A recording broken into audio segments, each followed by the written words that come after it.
No one knows what you're saying. Are we live? Were they alive for that? Am I live? Oh, the chat is already on fire. I see a CJ Ham comment already. Hey, good morning. Welcome to the Stokastic.com NFL strategy show. We've decided going forward, we're just going to make this at 10:10 because of scheduling stuff going into the. So Jordan, I think that makes sense just for Thursday and Monday, right? Just make it 10:10, right? Okay. That's what we're going to do. Apologies. Anyway, happy to have you guys with us. It's the Showdown Strategy Show. We're in full swing of basketball season now, but guess what? You still got Vikings Rams tonight, 48-point total. Vikings 2.5 3-point favorites, depending on where you're looking. Short week. And also, Matt, Sean McVay against his former protege and Kevin O'Connell, squaring off for the first time since Kevin O'Connell took that head coaching job in Minnesota. This is a fun game. It's fun for those reasons. You also have potentially a lot of premier talent coming back for this game, which it's a lot different than the New Orleans showdown you and I did last Thursday, but I'm here for it. I want to see Kupp, Nakua, Hawkinson. We'll see who plays out of those guys, but I think we'll at least get some of them. I don't think we get Nakua, if I had to guess. There was a tweet this morning that said they're optimistic he plays. I don't know if it's true. No. They might. It's just, it would be odd since he hasn't been like a full go yet in practice. And they have 11 days off before that next game. And we also know that we haven't exactly gotten straight language from Sean McVay. Yeah, as far as Jordan Whittington goes last week. I mean, roll for Kyron Williams versus Blake Corum. Like, he's just not telling the truth. So I don't know what to make of it. He never does, ever. I mean, he's not incentivized to. People get really upset about that, but as long as he tells you enough truth, he's not getting fined. He doesn't lose draft picks. So I would do the same thing. If you don't like it, change the rules. Yeah, it doesn't bother me, honestly. Me either. If you play Jordan Whittington knowing that Sean McVay does this, that's on you. Sean McVay is not required to do anything else. He's not. Either way, let's get into it. Happy to have you guys with us. If you don't mind, help us feed the algorithm. Take a single second, hit that thumbs up, subscribe to the channel, leave a comment down below. Where are you guys going today? What are your thoughts? It's how generic is that? What are your thoughts? But no, leave a comment down below. Help us out here.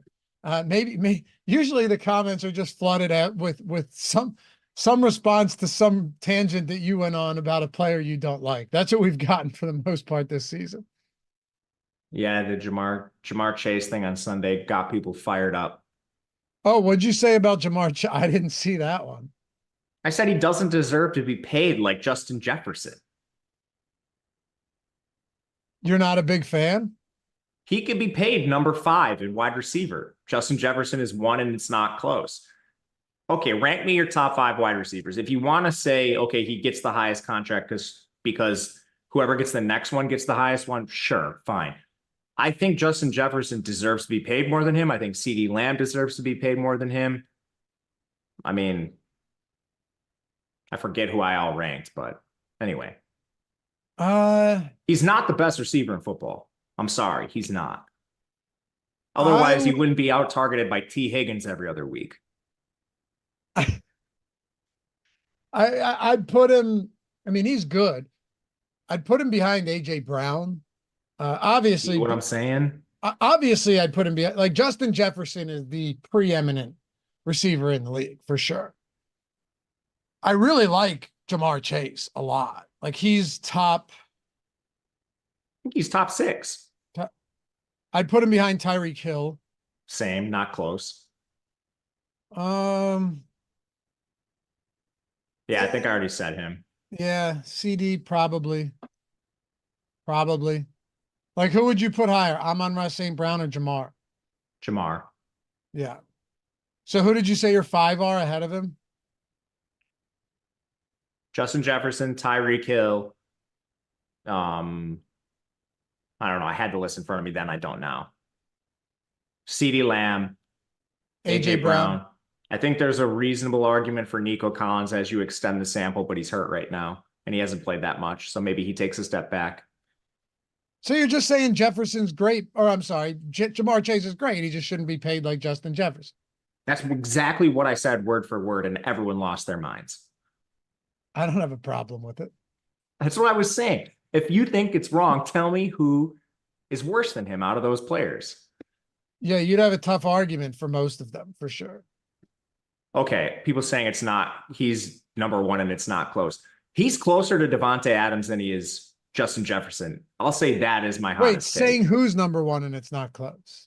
Someone in the chat just said that. Chase can be argued. He's number one. You cannot say it's not close. I don't think it's close. Justin Jefferson, if he's on the same team as T. Higgins, he's not getting out targeted by T. Higgins weekly. Give me a break. He's top five. Like he's in the he's in the mix, yeah. 5 tier, yeah. For sure. For sure. Anyway, Justin Jefferson is on this slate. Jamar Chase isn't, so let's dig into it. Jefferson comes into this week going, hey, but he comes and be like, I can't keep having these 80, 90-yard games. Got to have the 100-yard games, which it's like, all right, you can't really make much of that. But yeah, he's been in between 80 and 90 yards for 4 straight. The guy has like more 100-yard games than I've ever seen in my life for someone that's only been in the league this long. Going up against the Rams team that's already allowed 300-yard receivers, just gave up 90 plus to Brock Bowers last week, 88 to Tucker Kraft earlier in the season. Like I said, 3 other 100-yard guys, Juwan Jennings being one of them. What I'm saying, Matt, is that if there were ever a week for Justin Jefferson to just go nuclear, this is it. I mean, this is a good spot. I do think the Rams defense is getting progressively better and not worse from what we saw earlier in the year. But I also don't buy into what we've seen with them given some of the matchups that they faced recently. It's not like, they faced the Raiders. Oh, good. You limited them on the passing game. Green Bay, whatever. That's fine. Decent job there. Like the Bears, though, I wasn't expecting much out of that spot in third or fourth game from. So if you want to argue like, yeah, no, Caleb Williams and Jordan Love, so they've been better, but overall, this is still an exploitable Rams defense. Absolutely. I think a lot of the matchup stuff you mentioned needs to be considered. I don't know who's played particularly well for this team. I guess the big player that stepped up has been Jared Verse, their rookie. He's been awesome when he's on the field. But other than that, I mean, Kobe Turner, he had an excellent season last year alongside Donald. He's taken a slight step back now that Donald's been gone. This team doesn't have anyone worth noting in the secondary. Tre'Davious White has not been able to come back from, his injuries. When he's been on the field, it hasn't been good for him. So, they just don't have anyone in the secondary who's really worth mentioning.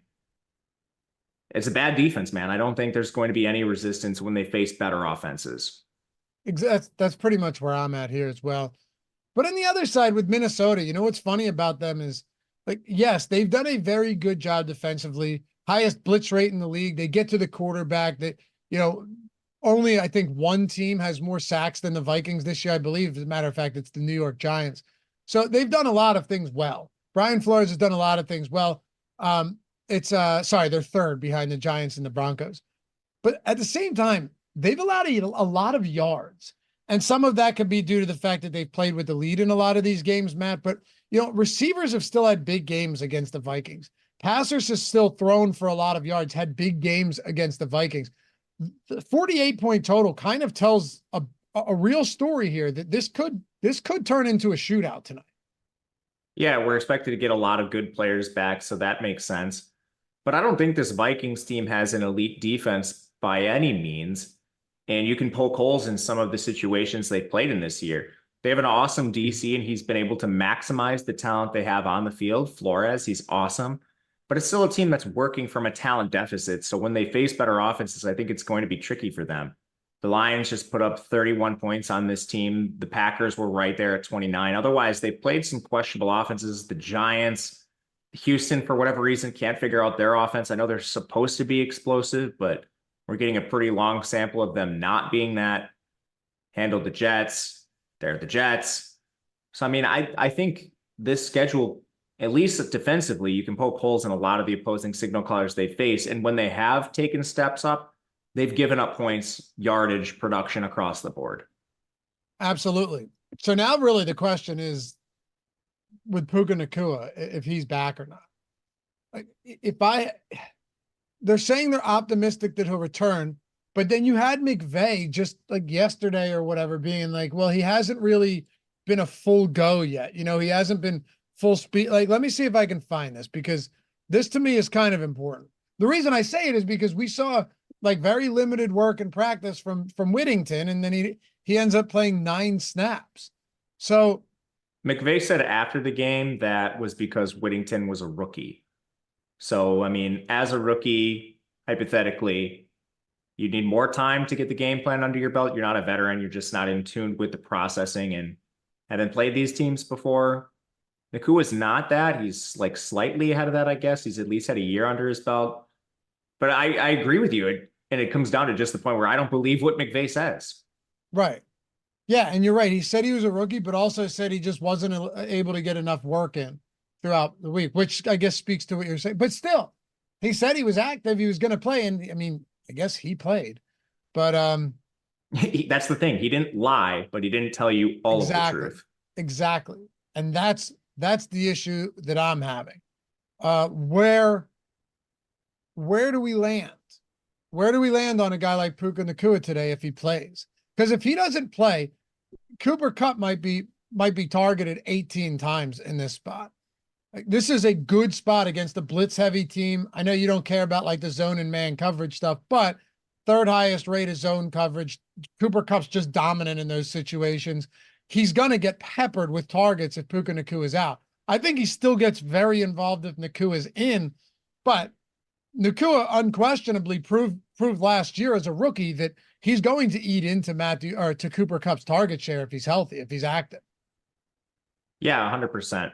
I don't think there's any way Kupp isn't heavily targeted in this game. Man, zone, Nacua in or not. Out of the two, I think Nacua is clearly the more limited one, and I would be a little nervous at least that he's on some sort of pitch count for all the reasons you mentioned at the top of the show. Still no full-time practice for Nacua. Maybe they just have specific plans and situations where they want to use him. Kupp seems fully back based on all the reports. I don't think there's anything that's really limiting him. If anything, I think his price is a little bit down because of the injury. He's the 3rd most expensive player on this slate.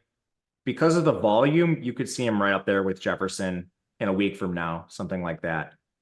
And plus, you mentioned the blitz with the Rams. Minnesota blitzes a ton. And we have one of the best signal callers in the entire NFL at evading the blitz, whether it's just schematically or craftiness in the pocket. That's Stafford. And Kupp creates separation quickly out of his breaks. He can work all over the field. Getting him back is just a huge addition for the Rams facing this defense. Nacua would obviously help, but having Kupp, I think, is massive. I would not be surprised if he has like 18 targets, like you said. I wouldn't either. I mean, his receptions prop is 6.5 right now. And after this Nacua optimism report comes out, the juice is down to like -110 in some spots on 6.5 receptions for Cooper Kupp. Yeah, I might ride that just until inactives come out. I don't think it's going to get bet back up the other way. I don't think so. I mean, okay, so this is what I was looking for. It wasn't McVay. Hear me out though, Matt, and you guys as well. McVay did not speak with the media Tuesday. The truncated week makes it a Thursday, in quotes, in a regular week. And that day is designated for coordinators. But offensive coordinator Mike LaFleur said Nakua's status ahead of Thursday night's game is way to be determined. And he noted that Nacua has not played any football at full speed in a long time. Here's what else LaFleur said. Haven't seen him out on the field since that Detroit game Sunday night. So just to have him at least standing by us and designated to return, it's a pretty good deal. This was Tuesday, 2 days ago. So when I read that, this is what I was getting at earlier. When I read that, to me, it sounded like they're getting him back. They're getting him practicing, but it doesn't feel like a guy that's going to be out there getting full allotment of opportunities. I mean, or even close on a Thursday. Yeah, that rhetoric doesn't sound very optimistic. You're probably just going to honestly have to take this down to inactives. Because, I mean, I know they just did this with Whittington, but I don't see how you could continually have a guy who's active, who you know is not going to play much. It just doesn't make sense. You're not allowed to activate that many guys. So I think if this is truly the case, I think there's a decent chance of him just being straight up inactive. Like, you can't afford to have the Jordan Whittington thing where it's like, all right, he's going to play 4 snaps. It's like, dude, if someone gets hurt, I guess, like, maybe they could use emergency players, but you're not allowed to have that many guys active on game day to dick around like this. Yeah, I know. Yeah. The tricky part is if he isn't inactive, or I'm sorry, if he's active, that to me is the tricky part. If he ends up being active, who the hell's at my front door? If he ends up being active, I see someone leaning. It's not Amazon. Who is it? I'll say this. If he's active, I'm going to be playing him. Really? I mean, I don't think, first of all, we have these feelings. We're not going to be the only ones. What is his ownership going to be? It's got to be low. Yeah, I wouldn't think it would be high. Even if he's on a pitch count, when they're out there, they should have a plan for him, like, and I don't think the plan is going to be like, all right, go stick your nose in this pile and just block. Like, it's probably going to be something designed for him. So yeah, I would definitely have interest. He's talented, obviously. I think that goes without saying. If he plays, I have a lot of interest in him. And it's not going to be like he's in 50% of my lineups or something, but I at least want to pace the field and get slightly ahead of that because of all this pessimism around him. I think that will probably affect where his ownership comes in and make it a little lower than it should be. He has not practiced since week, 1? This is an if-then statement. He needs to be active. Yeah. What I'm saying is his first practice since week 1. So his first practice in like a month and a half was Tuesday, which was a walkthrough. So realistically, he's had 1 actual practice in 6 weeks. Yeah, I mean, it's not good. You're making me think he's inactive. That's what I'm saying now. All right, whatever. I guess there's no point of. I just gave you my thoughts if he plays. If he doesn't play, I guess we can get into that too. No, I hear you. I'm just speculating because if we have to do it's like we still have to talk about these things, even though we'll have this information later in the night. If he does play, you'll play him.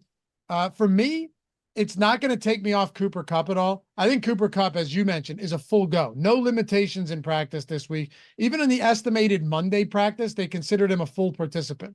So, like, he's good. He's good to go. I would be shocked if he was limited. So I like Cooper Kupp regardless. It's not going to change my thoughts on him. Would I like him less if Puka Nacua is active? Sure. I'm just a little bit more suspicious of Puka Nacua than you are, where I think if he's active, he plays. And he plays more than Whittington, but I'm not convinced that he's going to justify that price point, which is currently the same as Cooper Kupp's. Yeah, I mean, his ownership has to come low. There's like a bunch of if-thens, but right now it's low. It probably remains low. And how low does it have to be for you? That's a good question, man. Like 25%. 20%. Okay. Across captain and flex. I think it will be. I think it's going to be low. I think it's going to be low too. Yeah. Again, we don't have this news right now. We're just doing the if-thens, and we've kind of done the if he's in. If he's out, it makes it more interesting, and I'll be smashing Kupp. The obvious plays here for the Rams, right? Cooper Kupp, Kyren Williams, just 2 very obvious plays. Kyren Williams' workload is essentially unmatched in football right now. You could argue maybe there's 1 or 2 other guys that are getting a similar amount of work. But even with Barkley, who gets a ton of work, don't count 4th quarter of last game. They just put him on the bench. You're still Jalen Hurts who can run the football, and then you still have Devontae Smith and AJ Brown, like 2 really good pass catchers. A lot going on there. Derrick Henry, he's been amazing, but he still doesn't have the same workload or even close. Maybe Jonathan Taylor when he's healthy. I think you could make that. Either way, you're talking about somebody in Kyren Williams that's like a 90% snap share running back. And everything that McVay has said about wanting to get Corum involved just hasn't come true at any point in time. On the broadcast, I think this person, I can't remember who said this, was fed incorrect information in their, pre-show meetings or whatever they call them, saying that Corum would rotate 2 series for Kyren, 1 series for Corum. That wasn't even close to being true. So I agree with you. I don't think there's any way you could get away from him being, a top 2 play on this slate, even at price. He is game script independent. He's an awesome red zone role. There's absolutely no holes you can poke in him outside of the offensive line, maybe being a concern at times, but his efficiency is so good it hasn't mattered. It doesn't. They're just going to use him. Plus, look, it's not even that he's been that great on the ground. The guy just scores touchdowns every single game. He doesn't have a game without a touchdown this year. It's just stupid.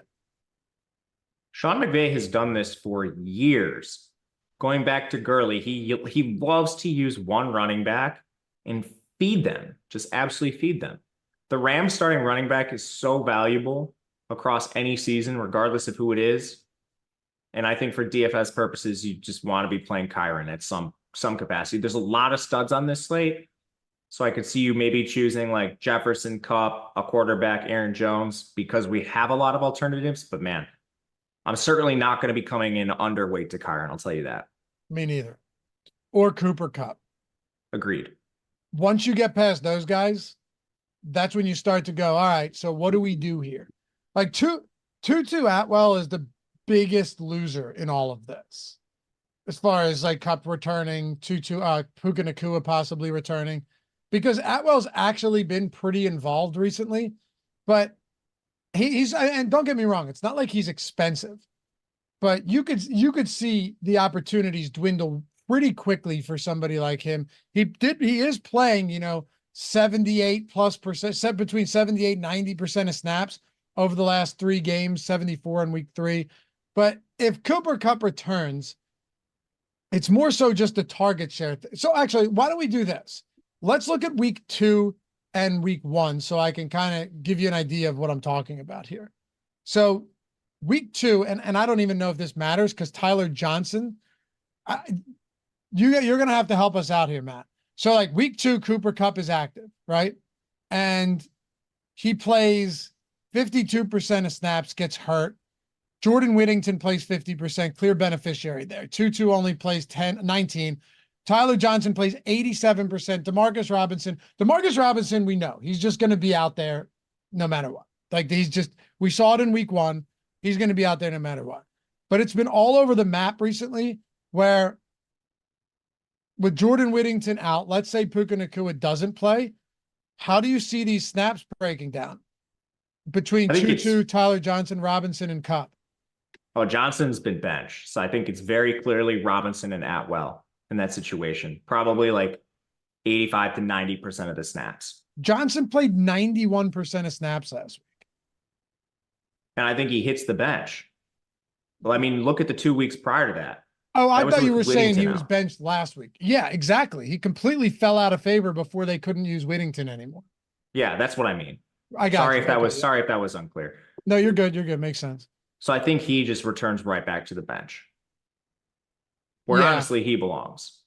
So just basically a lot of, I don't know about targets, but a lot of snaps for Robinson, Atwell, and Kupp.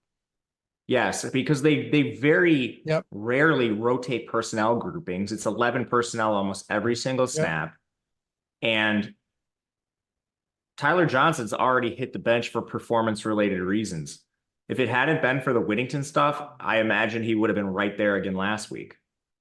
I'm with you. So I think weeks 4 and 5 are probably the best proxy for this week. You just sub out Jordan Whittington sub in Cooper Kupp for Jordan Whittington, in the sense that you had a huge snap counts for Robinson, Atwell, and Whittington, basically nothing for Tyler Johnson. Now that Whittington's out, if Cooper Kupp's back and Nacua isn't, then it's just, that's how it's going to look.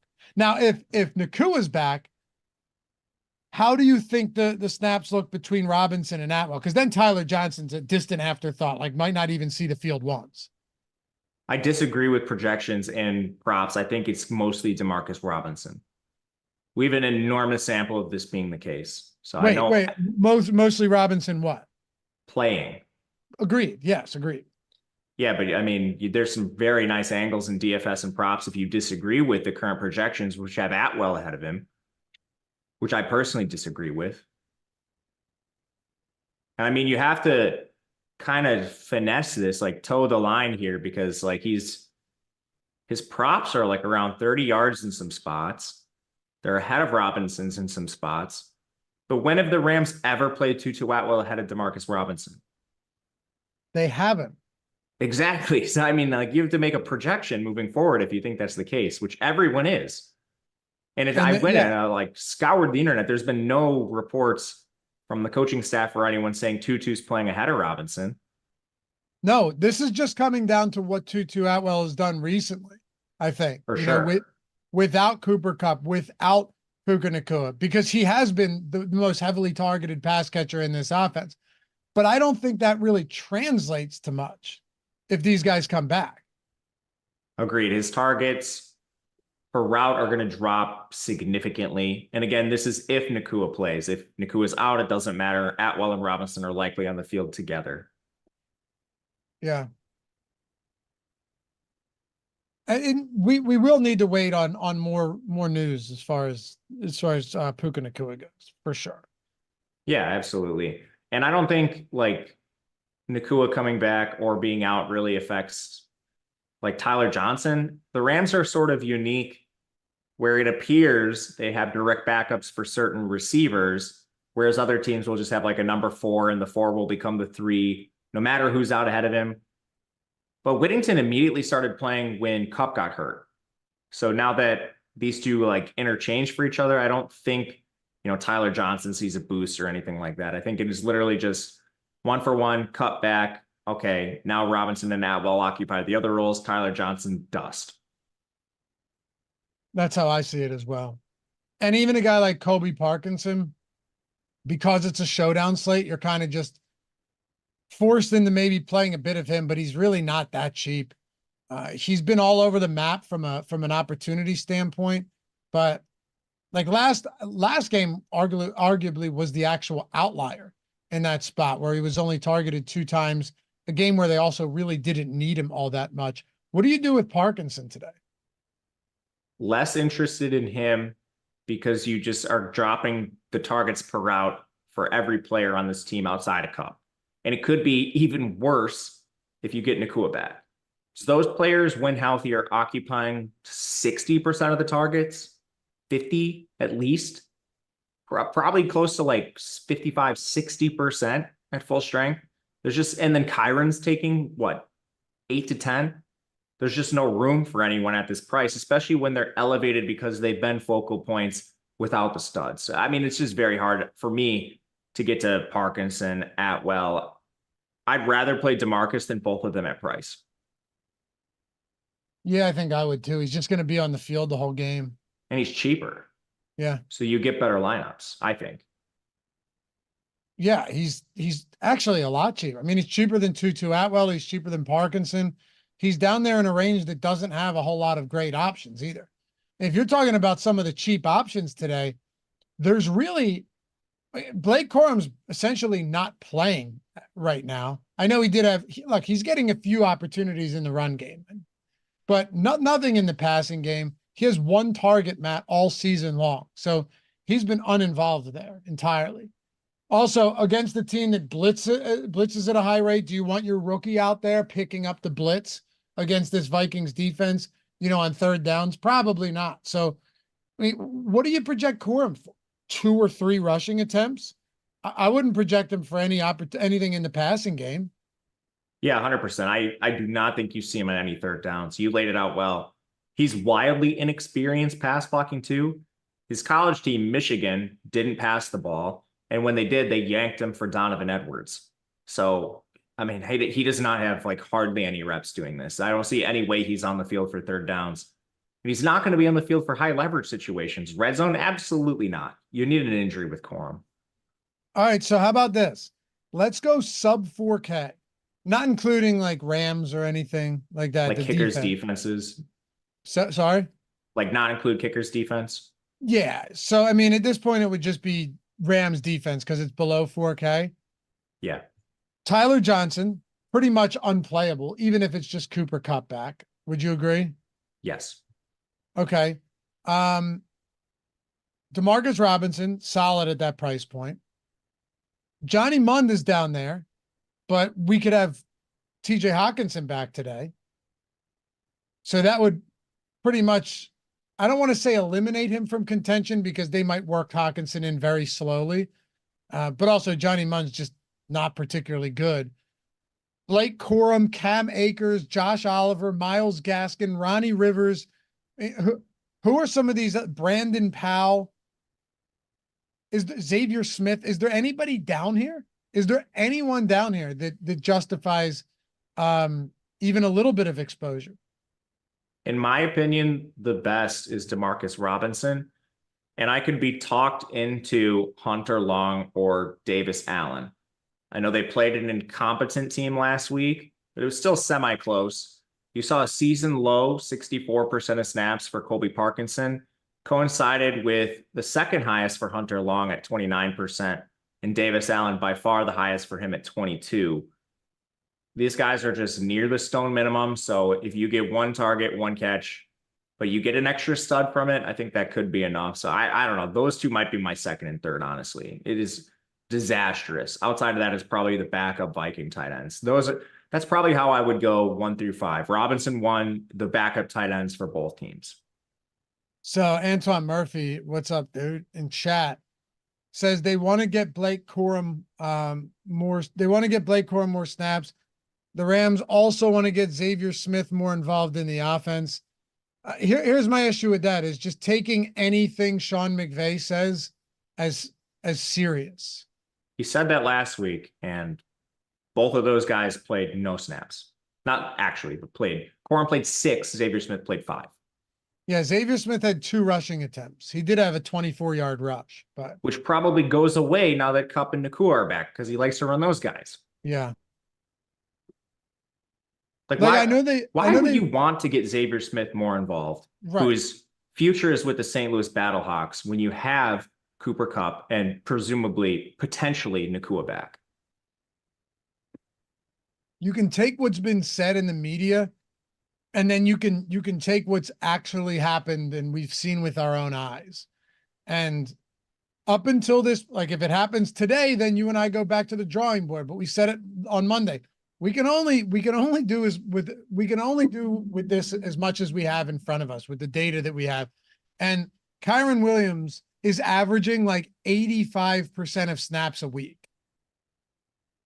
The Rams also need to win games if they're going to make the playoffs. And now that they're getting healthy, I don't think their hopes are completely stone dead. They're obviously a dog to do anything. But I mean, you can't be playing, if you want to win games, you can't be playing Blake Corum and Xavier Smith right now. And it appears that they do actually still want to win games.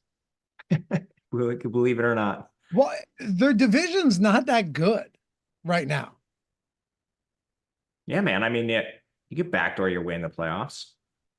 All right. So their division, they're 2-4, but the Niners are 3-4. The Cardinals are 3-4. The Seahawks are 4-3.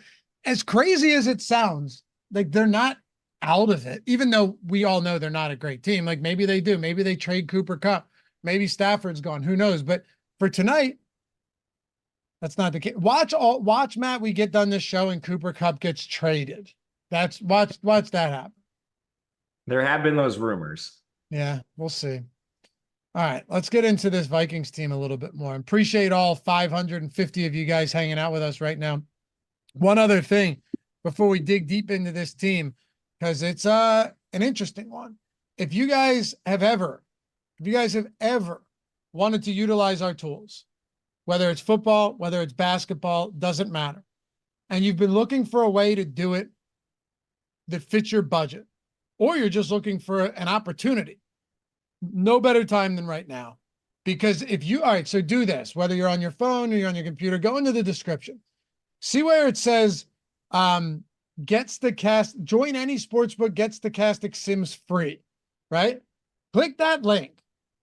And if you sign up on any of those books or any of those pick'em sites, Matt, not only do you get the bonuses from those books, like, Bet365 is bet 5, get $200 in bonus bets. If you just follow the steps that we have on that page, you look down, you see claim offer, you click that because you got to click that. It's the only way it works. Click claim offer. All right. Sign up, takes a minute to instantly verify yourself, make the minimum deposit, bet that on whatever it is you want. All right. The moment that settles, simply email us with a screenshot of your settled bet. I promise you this is easy. And an email of your welcome, a screenshot of your welcome email, and you have a free month of core Sims for any sport you want. It's a $100 value for free. Plus, you've got all the bonus bets on whatever books you signed up on. The great thing is you can stack them. So let's say you go, I'm not on Bet365 yet, I'm not on BetMGM yet, and I'm not on Caesars yet. Or if you're in a non-legal betting site, you want to do Pick'em. I'm not on Underdog yet. I'm not on Better yet. I'm not on Prize Picks yet. Sign up on all three of them. You now have 3 months stacked on top of each other. You want to do football, 2 football, 1 basketball, football, basketball, hockey, whatever it may be. You've got them all just like that. Nothing out there is better right now. You said you've given this to your friends recently. Yeah, they didn't believe me that it was a real deal, which honestly, I can't believe it is either. There's so many benefits to this. You get to play on more sports books. You should be doing that anyway to shop lines, give yourself the best chance to actually create an edge. A lot of times those places are giving you bonus bets. So they're trying to get you basically to play on their site. So you get more to work with. Then you're getting everything we're offering, which is just a stupid good deal. And you can stack them. So you could use this well into next year. Like it could be post New Year's, you're still playing NBA because of these deals, because you can stack them. I mean, it's unbelievable. That's true. Yeah. And another thing, I just like betting too, because there might be times where you really like a guy, but it's just a prohibitive DFS play. Go and take that stand in the betting market. It's awesome. Got to be 21 years or older to gamble. If you have a gambling problem, call or text 1-800-GAMBLER. But yeah, that link will take you there. Follow those very simple 4 steps and you're in, baby. You're in. Come say what's up. Everyone gets access to Discord too, but you're going to build better lineups, whether it's the single lineup sim, whether it's the contest generator. Man, the screenshots rolling in Discord and on the Hall of Fame page for NBA through the first couple of nights are insane as well. So you could do that, or just use the link below that if you wanted to get $1 for NBA for the next 6 days. So essentially the next week, all of our NBA core access, Sims, you name it, every tool we have for $1. You could do that as well if you're already on all of those books. Click that. It'll auto load the promo for you. Have that all the way October 29th. So just the best offers, the best promos we've got going on right now. They won't be here forever. So if you've been looking to do this, looking to find an in, I get emails all the time, DMs. Hey, are there any promos? Are there any promos? Like a week after the promos end, just do it now and don't like they will disappear. Anyway, check them out. Links in the description and chat for all of that stuff. Minnesota, how much do you love Justin Jefferson and the rest of these pass catchers, if at all, today? I love Justin Jefferson. Yeah. Any slate, he's an awesome play. It's, to me, a matter of where do you want to play him and at how much, because there are good alternatives. I think I'll put this simply, like Kyren, there's absolutely no way I'm going to be coming in under the field to him. The only problem is he's prohibitive in price. He's the most expensive player on the slate, and we are pretty devoid of value. Those lineups aren't going to project quite as well just because of the grease you're going to be playing alongside him. But there's absolutely no way I want to be underweight to Justin Jefferson when he can just absolutely break the slate. This is the best receiver in football. He's unguardable. I mean, there's just not enough good things to say about him. The Rams also don't have the player personnel to stop him or limit him in any way. It would be a very surprising situation to see him underachieve tonight. Would you say he's as good as Jamar Chase? I would say that, yes. Yeah, no, it's a phenomenal spot, man. There's just getting, when I ask you about this team and everything, we talk about this, I think one of the reasons people enjoy this show specifically that you and I do, Matt, is because it's not just about like, hey, can we play this guy? Can we play this guy? But more so actually looking at what do these lineups look like when we do this? Because you have this is a Jefferson, Kyren, and Cooper Kupp slate. That's like, let's just assume the coup is not in. That's still 3 extraordinarily expensive guys. And if you just said, all right, you know what? I'm going to throw Justin Jefferson at captain on DraftKings. You play Cooper Kupp and Kyren Williams with that. you have zero shot of getting to any quarterbacks, right? It doesn't work. It doesn't work. You can't get to quarterbacks there. You're pretty much boxed out of even these mid-range guys. So what's the best type of build when you've got three absolute horses, three studs that get insane volume all playing in the same game? I don't think you play all of them together. You can't really. Yes. I'm not even sure you play two of them, because with Jefferson, you unlock some interesting builds. Okay, like if Darnold goes off, Jefferson probably has to be there. So I would heavily consider putting Darnold in those lineups. Again, I don't think the Rams defense is all that formidable, but that's why I don't think you should be like getting over your skis on any one individual captain, and why I'm trying to be pretty consistent with the field on the elite guys and then take some stands elsewhere. But I mean, with Jefferson, I imagine you're playing a decent amount of like Aaron Jones, some quarterbacks, defense and kicker, and then you probably still need one value guy because of that. And my preference would be DeMarcus Robinson. But yeah, I think you kind of need at least one value guy, maybe two if you want to play another stud. Yeah, and that's the other point you just made. Like I mentioned those top three guys at those really high price points. Didn't even mention Aaron Jones, who's almost 10K. Like Aaron Jones is probably your best point per dollar high priced guy on this slate. I think he's my favorite captain. Me too, because yes, all of these guys are expensive, but with Aaron Jones, you're saving 2,400 from Jones to Kyren at captain. You're saving 2,100 from Jones to Cup, saving 3,300 going from Jones over Jefferson. That's a really big amount of savings. It is, and it goes pretty far on this slate. It does allow you to either get one more stud or maybe not play DeMarcus Robinson or something like that, however you construct your lineups. And then you can still get at least one more, two, depending on how greasy you want to get with the lineups. But I vastly prefer him to the quarterbacks as well, just with the upside. And this is maybe a leak for me. On today's slate, I was getting more captain QB than previously, and it might just be the savings you're talking about dropping from, Justin Jefferson to Aaron Jones. That salary does help you. And it's the same thing with Stafford and Darnold. But I don't know, man. Neither of them can run. Aaron Jones can get there so many different ways through the air. He's awesome. He'll cede a little bit of work to Chandler, but his role is actually pretty good in his first game off the injury last week. I still think I vastly prefer Jones to the QBs in this range. Unless you wanted to say that because it's a short week, Jones is a little bit limited. I look at this as a guy who, when he's healthy, he is clearly like, so many people were worried about Chandler, basically splitting work with Aaron Jones. I mean, absolute nonsense at this point. Seriously, do people realize how good Aaron Jones is when he's healthy, Matt? I think some people aren't really sure. Aaron Jones is a phenomenal football player when he's healthy. He's averaging over 5 yards per carry this year. Big surprise, right? 10 yards per reception. Dude's a monster in the passing game. 17 touches last game. New York Jets, he got hurt early, but got a ton of work out of the gate. Green Bay, week 4, 26 touches. The week before that against Houston, granted, these are wins, but still 24 touches. This is a crazy workload for Aaron Jones.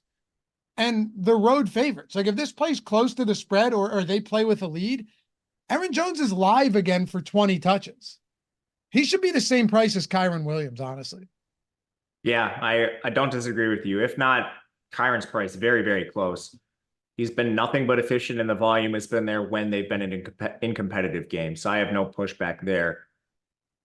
I mean, it's just kind of like, how much do you want to dedicate to this range? Because you also have, for the first time in a while, I think, at least that I can remember, both quarterbacks being pretty good plays at captain. Like they're both positively leveraged in our tools. And I think that's just because the studs are so expensive and there's no value. You actually get savings going to them, but I don't know, man. It's like you need it to be spread out for Darnold and Matthew Stafford. It all needs to come through the air. So that, I mean, I guess if you're playing just large field, that would, let's say Darnold's the optimal captain. Can't go to Aaron Jones, can't be concentrated to Jefferson. That would kill off a lot of the field in that situation. I don't know. I still don't think it's very likely. So I mean, I might honestly just go down and rather play a couple lineups that are complete dust than play the QBs.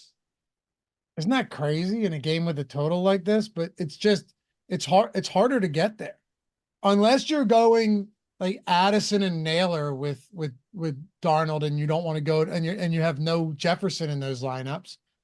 Like I suppose that's possible. I got 0 Addison captain. Right, because it's hard to get there.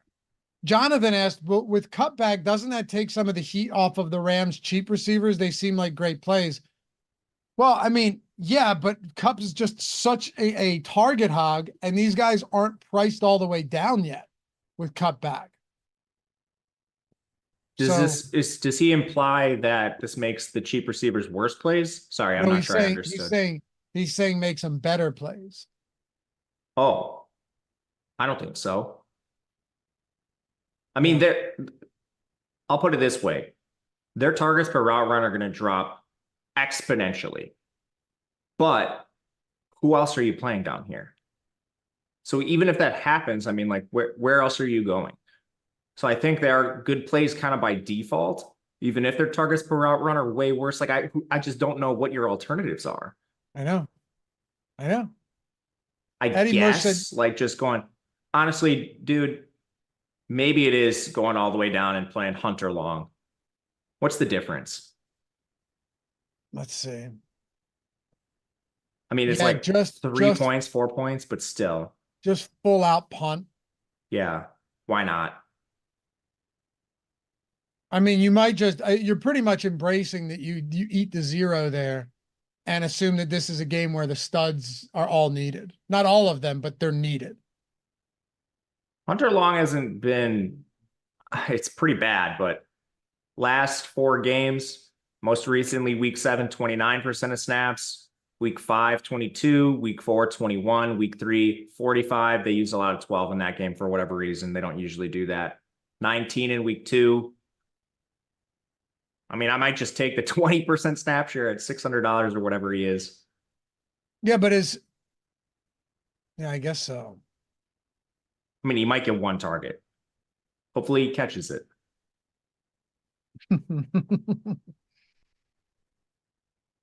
Maybe, yeah. I guess you're right. I'm just going through thoughts. I don't know that that's right. I'm just thinking about it at least. Where do you want to go with the other pass catchers for Minnesota? What a tough range. Addison, Naylor, those type of guys. Like you have Jefferson and Jones, you have Kupp and Kyron, and then you just have a bunch of other, even in the mid-range, they're tough to get to. Like Jalen Naylor feels pretty tough to get to at that price point. I'm just not sure why there's 7K and 6.2. Me neither. Like I got almost I got very little of them in the sim runs, which backs up I guess my assumptions coming into this slate. It's just like you initially see these prices and you have sticker shock. You're like, why is Jordan Addison 7K? Why is Jalen Naylor 6.2K? And I'm not saying they can't have big games. They both have had plenty of big games this year, but they're too expensive for their projection. It just doesn't make sense, especially when you potentially bring back Hawkinson into the fold. If you were just to rank yards per route run, or excuse me, targets per route. So essentially, who is the first read, who's the second read, third, fourth, etc. Jefferson's 1, no question. I think Hawkinson's pretty clearly 2. Addison, maybe you could argue, is approaching that. Naylor by far is 4. And that's not even including Aaron Jones, who's very active in the pass game. All these prices are just a little too expensive on this slate, and Hawkinson muddles it even further.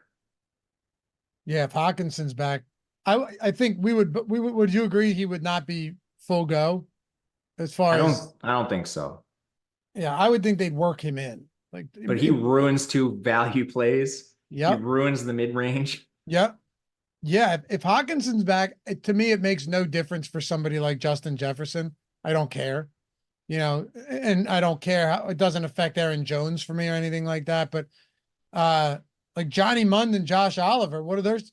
Even if you get 50% of snaps for TJ Hawkinson, what's it do to those guys? Yeah, I mean, you're kind of capped at like 30-ish% for both of them. Which, I mean, they're not. If they're playing 30% of the snaps, they should be cheaper.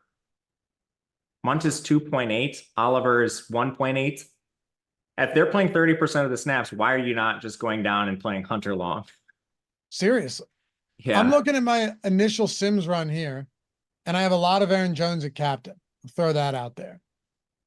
Where is my biggest flex exposure going to? So 2-2. But I'm with you. I think I would try and flatten that out a little bit with Robinson, because I do have some DeMarcus Robinson, decent amount. Parkinson, I have some of 29%. God, this is ugly. It's a tough slate. Joshua Carty, I have a decent amount of. We love our kickers. Yeah.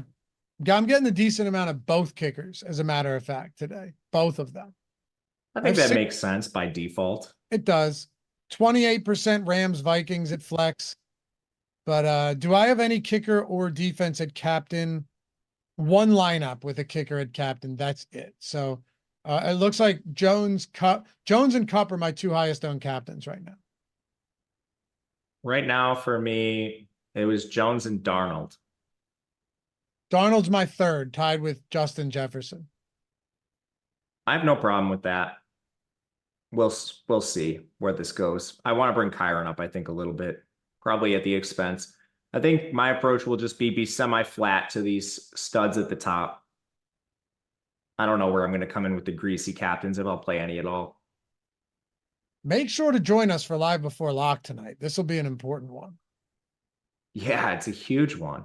Yeah, really important. I'm looking at my flex exposures. I got a decent amount of these greasers we were talking about, so I'm not too worried about playing Hunter Long. I actually got some in the Sims, so that's I was nice more interested to see what the lineups themselves looked like. Like my top lineup right now, Jones at captain, Parkinson, Hunter Long. Oh man, we got the dual Rams tight end. But I think, to your point, you're just straight punting that spot. Like you're just Jefferson, Stafford, and Darnold. That's a 2 quarterback lineup. Second highest sim lineup right now. By the way, I went 10% the first.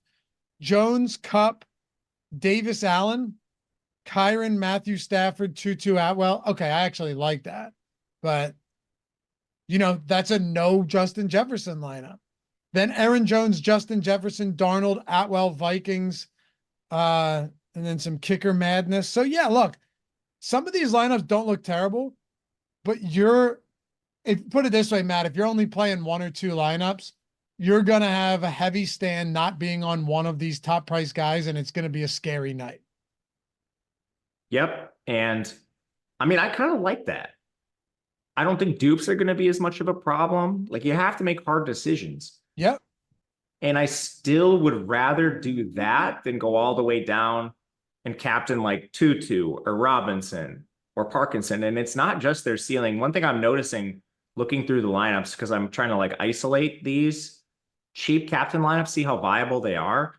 They're more duped. And that makes sense to me as well, because why are you playing Tutu Atwell at captain? So you can get the studs. It's not like you're going to leave salary on the board at that point. So all those lineups are pretty dupey, at least the ones that I'm seeing up in the Sims right now. Maybe there's some that I'm missing. The most dupes lineups I'm seeing right now are all like Addison, Atwell, Robinson, Parkinson captain lineups. Yeah, because then they all have you get all the same studs. Yep, because it just jams the studs. People want to just play the studs. You're right. That's what it comes down to. And I mean, to get there with a Robinson or Parkinson or Atwell captain lineup, the stars need to align perfectly. Like perfectly. Yeah, I didn't get a lot of those lineups in my Sims. I just kind of wanted to see what they looked like. Same. And see if it backed up my intuition is that they're not the greatest. And I think that's what we're seeing. My highest, so among the top 10 duped lineups, like the 10 most duped lineups, the best one that I have, which is in my lineups right now, is Aaron Jones, captain, then Jefferson, Darnold, Atwell, Vikings, and kicker, Reichert. Yeah, I think that one's fine. It's better than the 2-2 captain lineups. Yeah, for sure. And then the other one I have that's popular is Jefferson, captain, Aaron Jones, DeMarcus Robinson, Sam Darnold, Vikings, Will Reichert. So That makes sense. Yeah, I think so too. Want to build a lineup? Yeah, let's do it. By the way, guys, if you're not rocking the Stokastic avatar yet, hop in, baby. The water's warm. Stokastic.com/HOF. Matter of fact, News Guy just sent me another 20K winner with the address. Got to get those rings out. Because with a 20K plus win, you get those beautiful custom engraved Stokastic rings with your name on the ring, Hall of Fame. And look at that. There it is. So your name, the win, when you won, what you won in it. Look at that spinning display case. Tell me you don't want to put that on your desk. Look at someone that walks into your office and say, fuck you, you could never do this. You know what I mean? That would be fun. I do know what you mean. I want one. I'm in pursuit. Right. One Hopefully of your it's the buddies Millie. walks in, you look at him and you just go, get out of here. And you can't be gracing you with my presence, this beautiful ring. You don't have one, but they're sick. Anyway, it's not just a ring though. You want a free month of Sims Max for any sport? Just rock it. Finish top 3 in a field of 5,000 or more. You just download one of those beautiful avatars, use it wherever it is you play. And then if you finish top 3 in a field of 5,000 or more, you can't chop with more than 3 people or with more than 2. But anyway, yeah, it could be like a 10-cent entry. It doesn't matter. Look, you see it right there. You can win bronze, silver, gold, platinum, everything right there, all the way up to the gold $550 all access Sims Max for the entirety of the month. So stack them any way you can. Rock the avatar. Make life better, even when you're winning. All right, let's build a lineup. I feel like we have to go Jones captain, right? To try this one. That's where I was thinking too. Okay. Let's throw Aaron Jones at captain.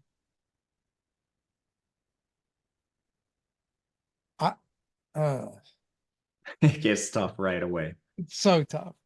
Give me Cooper Kupp. All right, no problem with Cooper Kupp. Like him a lot. I'll save us some salary. I'm going to throw in. Do I go Hunter Long? Just all the way down. Screw it. Throw him in there. Hunter Long. I'm fine with it, honestly. It's so gross, but I'm okay with it. Plus, what's our track record of simming positive lineups anyway on this show? You should not. I don't think we're dead. After I saw him in The Sims when I just ran it I hear you. unencumbered, we're not dead yet. All right, Matt, I'm going to get a little weird here. Stafford. Okay, so we have Kupp. We have a stack. Mm-hmm. That's right. Okay. We either go stars and scrubs or we play this in the middle.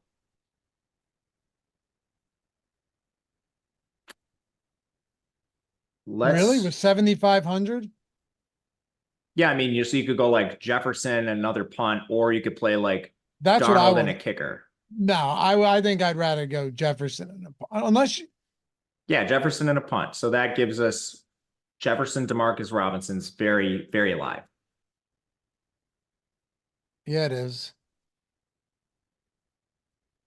I think this lineup is pretty good. We'll see how it sims, but this is a lineup I would play. I like it. We'll see if the Sims tell me not to. You know, in the past, I would play this regardless of feedback. Now I will listen to what it says. I like it because it's chalky outside of an insane Hunter Long play. There you go. 66%. Let's go. All right, that's good. I'm throwing this lineup in. I like it. Don't dupe me. Don't dupe me. Yeah, appreciate you guys. Hey, follow Matt at Matt_Gajewski on Twitter, me at Lafayette_D. Fun show, tough game. Live before lock tonight's going to be critical. Get this Puka Nacua news, get this TJ Hawkinson news. Hopefully Cooper Kupp isn't traded by that point. And we'll see you back here at 7:15. Until then, have a great rest of the day, my friends. We'll see you soon. Peace.